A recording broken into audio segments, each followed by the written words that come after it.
ত্রিপুরা সীমান্তে নিরাপত্তা জোরদারের নতুন অধ্যায়ের সূচনা। শুক্রবার আনুষ্ঠানিকভাবে সীমান্ত নিরাপত্তা বাহিনীর ত্রিপুরা ফ্রন্টিয়ারের নতুন মহাপরিদর্শক বা আইজি হিসেবে দায়িত্ব গ্রহণ করলেন অভিজ্ঞ ও পদকপ্রাপ্ত বিএসএফ কর্মকর্তা অলোক কুমার চক্রবর্তী।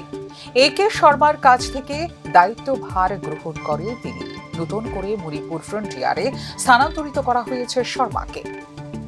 অলোক কুমার চক্রবর্তী সীমান্ত সুরক্ষার ক্ষেত্রে এক সুপরিচিত নাম।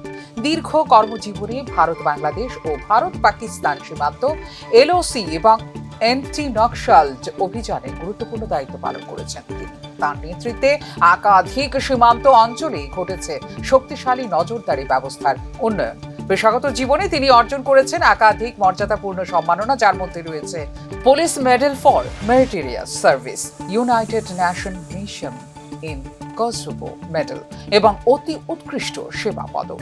প্রশিক্ষণ ক্ষেত্রেও তার ভূমিকা অনন্য। বিএসএফ একাডেমি এবং central school of weapons and tactics indoor এর মতো মর্যাদাপূর্ণ প্রতিষ্ঠানে প্রশিক্ষক হিসেবে দায়িত্ব পালন করেছেন তিনি।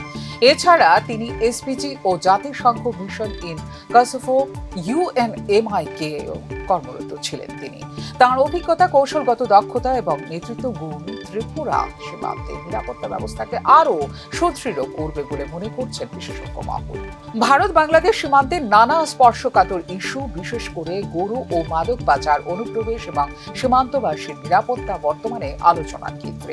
ফলে তার অভিজ্ঞ নেতৃত্ব রাজ্যের সীমান্ত নিরাপত্তা পরিস্থিতিতে নতুন দিশা দেখাতে পারে বলে মনে করছেন নিরাপত্তা বিশেষজ্ঞরা।